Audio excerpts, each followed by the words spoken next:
Hi friends, ఈరోజు vlog వచ్చేసి morning vlog అండి. ఈరోజు మా ఇంట్లో టిఫిన్ ఇడ్లీ చేశాను. మా బిట్టిగాడికి తినిపిస్తున్నానండి ఇడ్లీ. మా ఓడికి తినిపించాలంటే ఒక ఫుడ్ నానా తండాలు పడాలి. ఒక 1 అవర్ అయినా కేటాయించాలి మా ఓడి ఫుడ్. మీ ఇంట్లో పిల్లలు కూడా ఇంతేనా?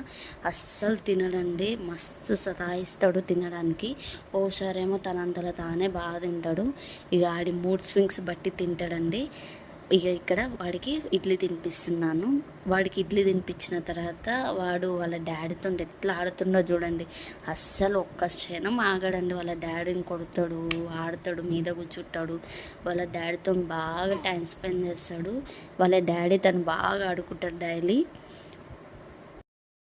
ఇవాళ మా లంచ్ వచ్చేసి కూడా లంచ్లో కర్రీ దోసరుగులు చేసింది మా అమ్మ. దోసర కర్రీ నా ఫేవరెట్. అది కూడా నేను డెలివరీ అయినాక ఫస్ట్ టైం తిన్నానండి. అయినా సరే నాకు చాలా ఫేవరెట్ అయిపోయింది. నాకు ఎక్కువ రొటీన్లో కూడా మా మమ్మీ ఎక్కువ దోసరుగుల కర్రీయే చేస్తుంది. ఇవాళ మా లంచ్ వచ్చేసి రైస్ విత్ దోసరుగుల కర్రీ. ఎంతమంది దోసరుగుల కర్రీ అంటే ఇష్టమో కామెంట్ చేయండి. ఈ వీడియో మీకు నచ్చినట్టయితే ఒక like and subscribe to my channel.